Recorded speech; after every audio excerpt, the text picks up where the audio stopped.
I took a DNA test because I was bored. That's it. No dramatic reason, no burning question. I was 34 years old, sitting at my kitchen table on a rainy Sunday afternoon, and I saw an ad 20% off, limited time. Why not? I spit into a tube, mailed it off, and forgot about it. 6 weeks later, I got an email. And my entire life, everything I thought I knew about myself, my family, my blood, came apart at the seams.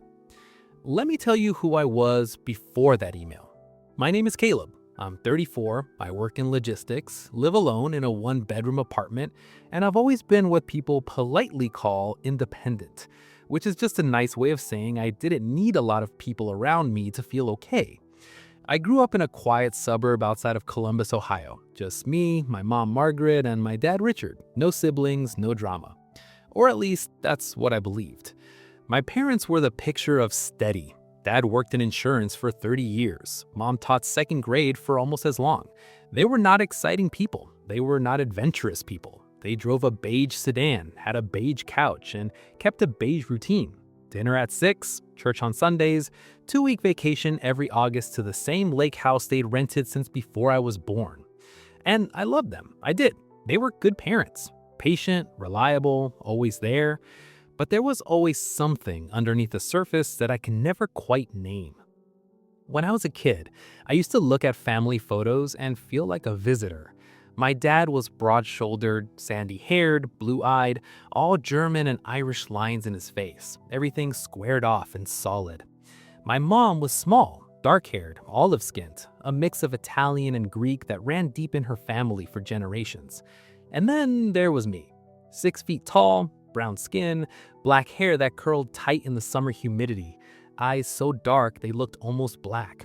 People at school used to ask me where I was from. I always said Columbus. They'd laugh and say, "No, like where are you really from?" I never had an answer. My parents never had one either. Or maybe they did and they just never gave it to me. I remember asking my dad once, I was maybe 12, why I didn't look like anyone in our family photos. He laughed it off, said I must have gotten some recessive genes from way back. My mom changed the subject. We never talked about it again. I filed it under unsolved and moved on.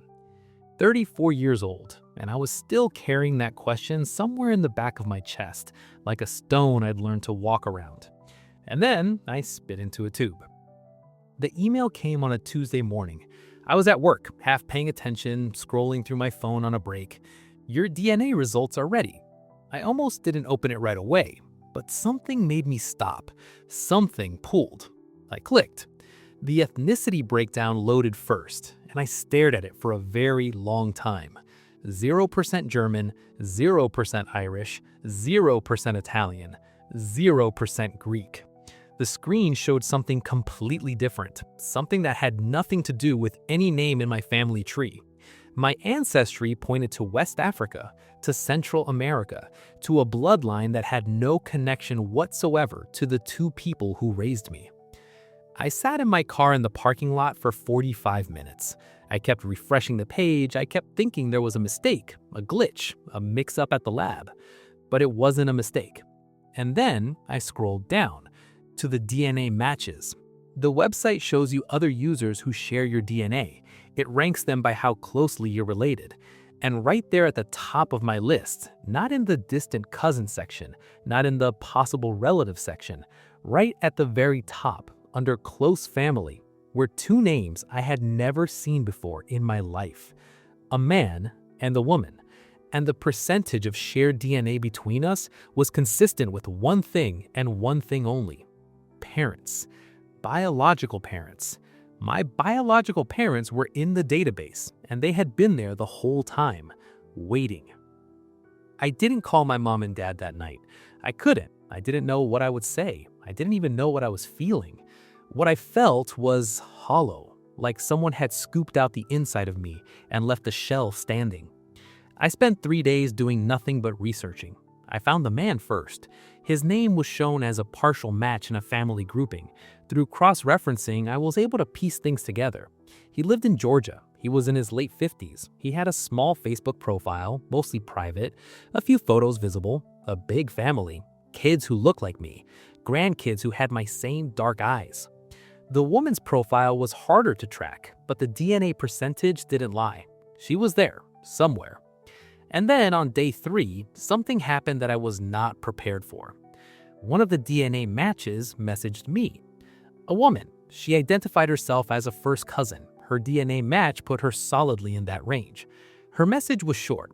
It said, "I think we might be related. My family has been looking for someone for a very long time." I stared at that message until the words stopped making sense. Someone had been looking for me for a very long time. I drove to my parents' house on a Saturday. I didn't call ahead. I didn't warn them. I pulled up to the beige sedan in the driveway, the same driveway I'd ridden my bike down 1,000 times as a kid, and I sat in my car for 10 minutes before I went inside. My mom was in the kitchen when I walked in. She smiled when she saw me, started talking about dinner, asked if I wanted to stay. My dad was in the living room reading the paper. Everything was so normal, so completely, painfully normal. I sat down at the kitchen table, and I put my phone down in front of my mother, screen up, with the DNA results open. She looked at it, and I watched her face change. It didn't happen all at once. It was slow, like watching ice melt. The smile faded, the color drained. Her hands, her small, familiar hands that had braided my kindergarten shoelaces and pressed cool cloths to my forehead when I was sick, her hands started to shake. My dad walked into the kitchen then. He saw my face, he saw my mother's face. He sat down, and for a long moment, nobody said anything at all. Then my mother said, "How did you find out?" Not, "This must be a mistake," not, "I can explain," just, "How did you find out?" 3 words that confirmed 34 years of silence. They told me everything, or at least everything they knew. My mother and father had tried for years to have a child. Years of doctors, procedures, heartbreak, hope, and loss. They wanted a family more than anything, and eventually they were told it was unlikely to happen naturally. They looked into adoption, but the official process was slow, expensive, and uncertain. And then someone offered them another path, a private arrangement. A young woman, barely 20 years old, who was pregnant and not in a position to raise a child. No formal agency, no paper trail, just a quiet agreement facilitated by a mutual contact who knew both families, and the sum of money that changed hands. I was born in the spring, taken home by Margaret and Richard 3 days later, and they raised me as their son, loved me as their son, never told a soul. My mother was crying by the time she finished. My father sat with his elbows on the table and his face in his hands. I asked them, "Did you ever think about telling me?" My father looked up. He said, "Every year we talked about it. Every year, and we couldn't figure out how." My mother said, "We were afraid of losing you." I didn't have an answer for that. I still don't. After that conversation, I went home and sat in the dark for a while. And then I wrote back to the woman who messaged me. Her name was Rosa. She told me that her family, my biological family, had been searching for me since I could remember, that the young woman who gave birth to me had never fully recovered from that decision, that she had spent decades wondering where her son was, whether he was okay, whether he was happy.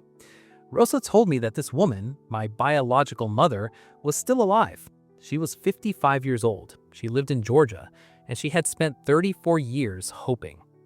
Rosa asked if I was open to making contact. I held my phone for a long time. I thought about my mother in her kitchen, about her shaking hands, about 34 years of Sunday dinners and report cards and hospital waiting rooms, and the way she always called me on my birthday at exactly 7 in the morning because that was the hour I had been born. And I thought about a 20-year-old woman who had said goodbye to her son 3 days after he was born and who had never stopped carrying that. Both things were true at the same time, and both of them were almost unbearable. I typed back, "Yes, I'm open." Here's the part I didn't see coming. When Rosa responded, when she gave me the name of my biological mother, I looked her up, and I recognized her. Not because I had ever met her, I hadn't. I had no memory of her, no connection, no history together. I recognized her because I had seen her face before, in an old photograph. A photograph that had been sitting in a shoebox in my parents' closet since before I was born. I had asked my mother about it once. She said it was just an old friend she had lost touch with. I believed her. I forgot about it. But the woman in that photograph, the woman my mother called an old friend, was my biological mother. They knew each other. My parents didn't just receive a child through some anonymous arrangement. The woman who gave birth to me was someone my mother knew, someone she had a real specific connection to. The silence wasn't just about protecting me. There was a whole other story underneath, one they hadn't told me, one I was only now beginning to understand I would need to uncover. And somehow, that was the thing that hit hardest of all. Not the adoption, not the DNA, not the blood or the paperwork and the decades of quiet. It was the photograph, sitting there all along, in a shoebox, under a pile of old Christmas cards, waiting for someone to ask the right question. I don't have a clean ending for this story. Life doesn't work like that. I've spoken with my biological mother twice now. She cried both times. I didn't know what to do with that. I still don't. I'm still talking to Margaret and Richard. It's different now. There's a layer of something between us that wasn't there before. Not hatred. I don't hate them. But something. A kind of grief, maybe. For the version of my life where I grew up knowing the whole truth. I think about identity a lot these days. About what makes a parent. About what makes a family. About whether a lie told out of love is still a lie. I don't have answers to any of it. Maybe I never will. But I know this. I asked the question. I looked at the results. I drove to that house and I put that phone on the table. And whatever comes next, whatever hard, complicated, honest thing comes next, I'm going in with my eyes open. That's the only way I know how to live now.